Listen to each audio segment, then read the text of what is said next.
En terminant, c'est une question de Pierre. Écoutez bien ça, elle est vraiment bonne. Alors, ça va comme suit. Bonjour. Pourquoi les grognements de mon oncle? Comme dans Mon oncle s'extirpe de son lazy boy.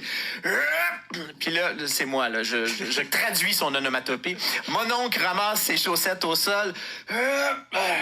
Mon oncle enfile ses chaussettes. Mon oncle retire la cocotte du four. Puis là, pourquoi? C'est gossant. À quel âge ça commence? On peut éviter. Merci d'y consacrer un peu de temps. Et il termine son courriel par anonymat requis. On va vraiment vous trouver quelqu'un. Pierre. Un ami. Pensez à un ami, hein, David? Mais non, on a tous des gens qui nous viennent en haut, on a des exemples en tête. Alors, le grognement du mononcle, bientôt, à moteur de recherche. Donc, ça semble être un phénomène universel qui marque l'entrée dans une certaine maturité. C'est des bruits qui sont produits, qui sont produits au niveau de la gorge, plus précisément par nos plis vocaux, qu'on appelle souvent les cordes vocales. Et souvent, ce bruit-là va de pair avec un effort physique intense, peu importe l'âge. Donc, c'est un réflexe vocal pendant l'effort. Puis, si vous allez à une salle de gym, si vous faites du CrossFit, vous soulevez des poids, peut-être que vous avez produit vous-même cette espèce d'orchestre de grognements, vous les avez entendus. Et on peut aussi clairement les entendre quand on regarde un match de tennis à la télévision ou encore une compétition de lancer de poids.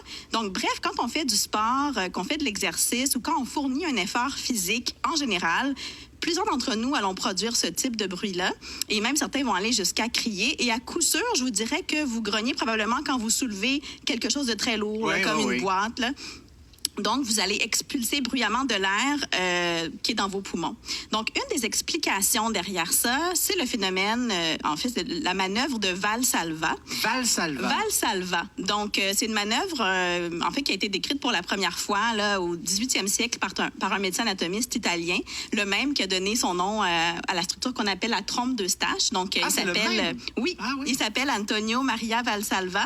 Et peut-être que vous l'avez effectué, cette manœuvre-là, sans le savoir, qu'on l'appelait comme ça, après un voyage en avion ou si vous faites de la plongée sous-marine.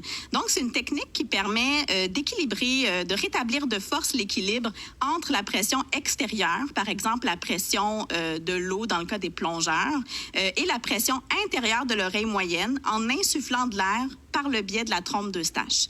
Donc, concrètement, ce qui se passe, c'est qu'on prend une respiration, on se bouche le nez, on ferme la bouche, puis on va chercher à expulser l'air comme si on gonflait un ballon. Et ça va faire monter la pression pulmonaire jusqu'à ce que les trompes d'Eustache s'ouvrent et que les tympans se rééquilibrent et ça produit un petit claquement là, dans les oreilles.